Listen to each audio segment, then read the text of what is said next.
Oop, there's fish. Nice. Hey there, guys. Today I thought I'd talk a little bit about what features to look for when buying your first fish finder, or maybe upgrading your fish finder.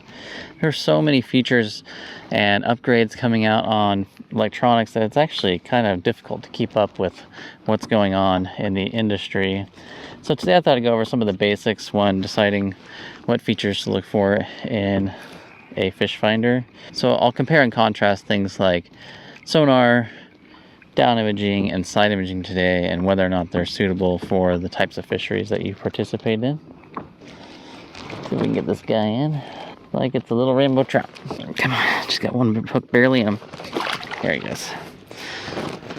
So one of the most basic features of any fish finder is going to be sonar. And sonar is a signal that is broadcast in a cone shape outward from your transducer. And it's one of the best ways to locate fish, because as that cone goes outwards, of course, it covers more and more area.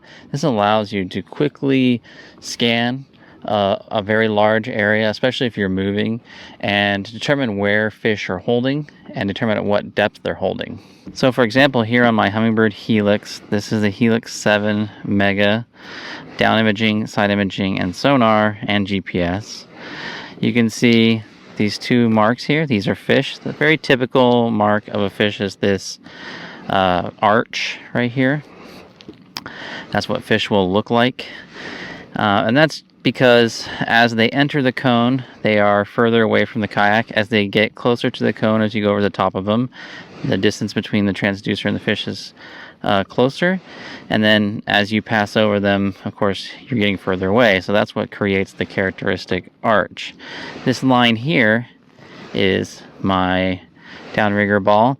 And what's really interesting is if you fish in freshwater systems, lakes will stratify in the summertime, and you can actually push up the sensitivity, and that will reveal this stratification right here. So this is the cold, dense water down on the bottom of the lake, and this is the warmer water sitting on top of it.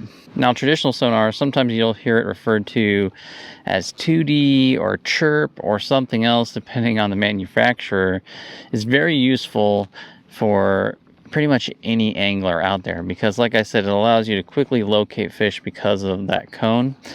Now in shallow water, because the cone will be narrower, it's more difficult to locate fish. But as you move out into deeper water, that cone's going to get wider and wider and wider, and the width of that cone will depend on the frequency.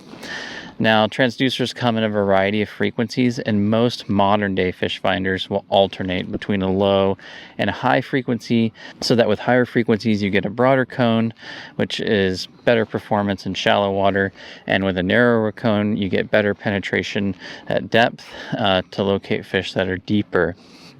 And that tends to work best for most anglers, but you can tinker with those settings to customize to your specific fisheries. Another thing that sonar will allow you to do is to identify structure, and it will do that in a couple of ways. One, you'll be able to see the topography of the benthic structure, that is the structure at the bottom of the lake. You'll be able to see that on the fish finder, and the harder or darker the return is, that means the harder the surface is, and that will depend on whatever color spectrum you're using. In this example here, where I'm using the sort of the red to green, red is the harder surface. When it flecks off that, it's a very hard surface, whereas the blues and greens are a very soft surface. So vegetation would give me and mud would give me a soft green reflection, and things like rock and gravel are going to give me that hard red reflection. Oops, there's fish. Now, for someone like me who spends a lot of their time trolling in the Pacific Northwest for trout and salmon and walleye, I spend most of my time in open water away from structure, and sonar is pretty much what I rely on 99.9% of the time, and it meets all my needs. I mean, one of the most basic things that sonar will provide you is the depth that you're fishing in, and it will identify fish. It will give you the temperature. Those are all really valuable and important things for someone who fishes in open water. So if you're if you're someone who spends most of their time trolling or fishing in open water, targeting fish that are suspended well above the bottom, who aren't tightly associated with structure, then Sonar might meet all of your needs. The big rainbow trout.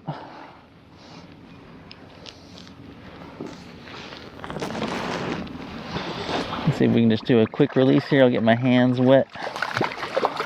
Oh, there he goes. That's an even easier release. Okay.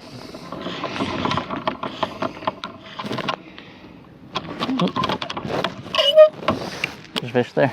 Just got this one set up. Still there. All right. Now, before I move on to imaging, there's another feature that is optional and very useful to a large majority of anglers, and that is GPS.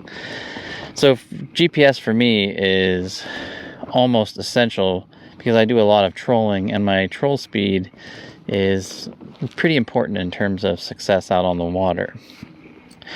And with GPS, I get a live update of my troll speed at all times on my Fishfinder, which is extremely useful. But beyond that, also what GPS will give you is the ability to mark locations and save locations on a map on your Fishfinder unit. So if you find an area that's holding fish, you can mark that point and you can come back to it.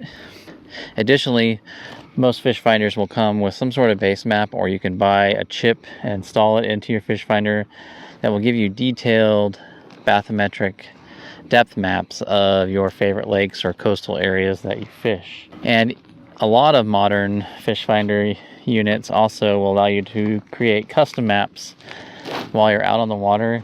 You can use a feature like Auto Chart Live on my Hummingbird here, which allows me to create my own custom maps for the bodies of water that I fish, especially those that may not have depth maps available on chips. Additionally, I can improve the maps of the lakes that I fish as well. So it really provides you a lot of information, and it's a very worthwhile upgrade. Let's see if we can get this fish in the net. Another salmon. There we go. Got him. Okay, so now I'm going to switch up from open water trolling for trout and salmon to shore fishing and structure fishing for largemouth bass. I think this is where the imaging options really start to shine, because imaging, unlike traditional sonar, which produces a cone which then flattens out all of that data, it makes it a little more difficult to interpret what's going on, especially when fish and structure are integrated like they often are, because fish are associating with structure. With imaging, it's actually taking very small linear slices outward from your kayak. It might be downward if it's down imaging, or it might be out to the side if it's side imaging.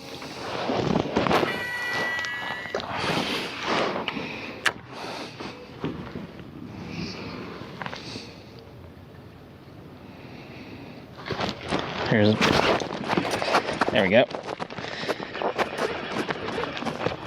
Pulled a nice bass here off of this scree field. And what the imaging lets me see, it lets me really quite easily see how this scree field extends down under the water and where it meets the bottom. I can make out individual boulders on the down imaging, and I can also make out individual fish as well. Like this largemouth bass. Ooh, come back here, buddy.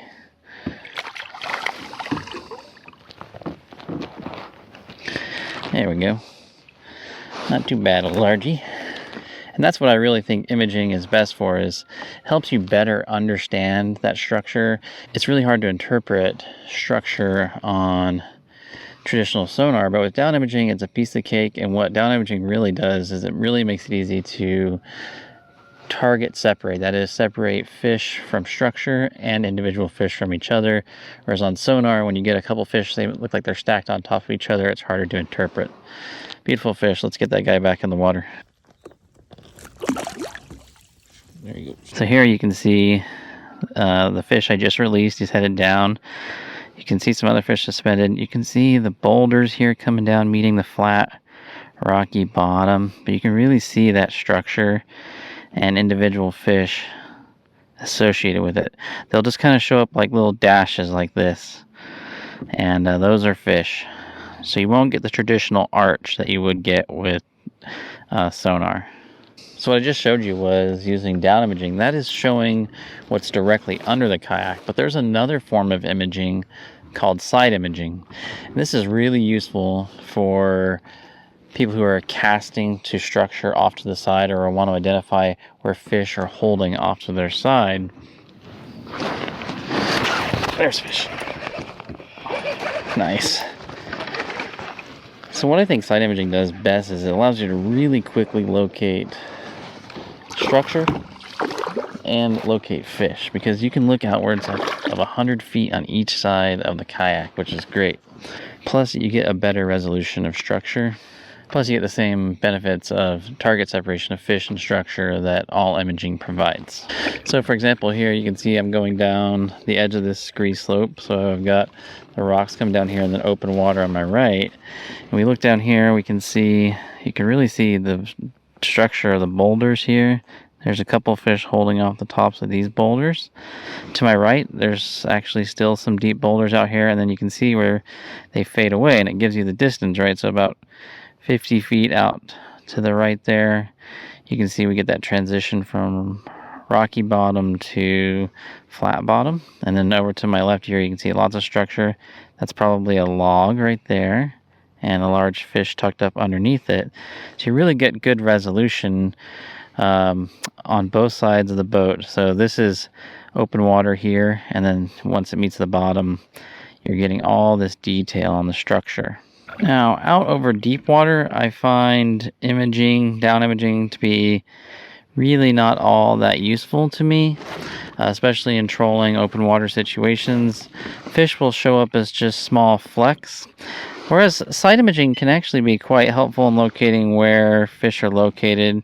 You can see some fish scattered out further away because it's covering more of the water column, but really sonar provides much better resolution here. I can see fish much more clearly on the Fishfinder, and I can locate that thermocline really easily. So I find the sonar to be really much more useful in open water. There's a fish. Doesn't feel like a giant, but take it.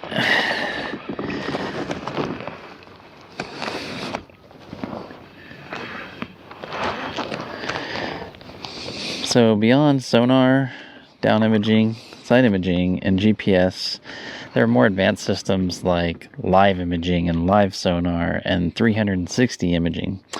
But I'm not going to get into those on this video. There is an additional consideration you have to make beyond those four basic things I've discussed, and they're just screen size. In general, the larger screen size you go, you're going to need more battery to power your Fishfinder as you are out on the water for the day or multiple days. And it's a nice little fish, healthy looking. But you have to take into consideration too how many of those different features you're going to want to simultaneously use. So if you're going to want to use sonar and GPS, or sonar, GPS, and down imaging, 7-inch screen is probably going to be better.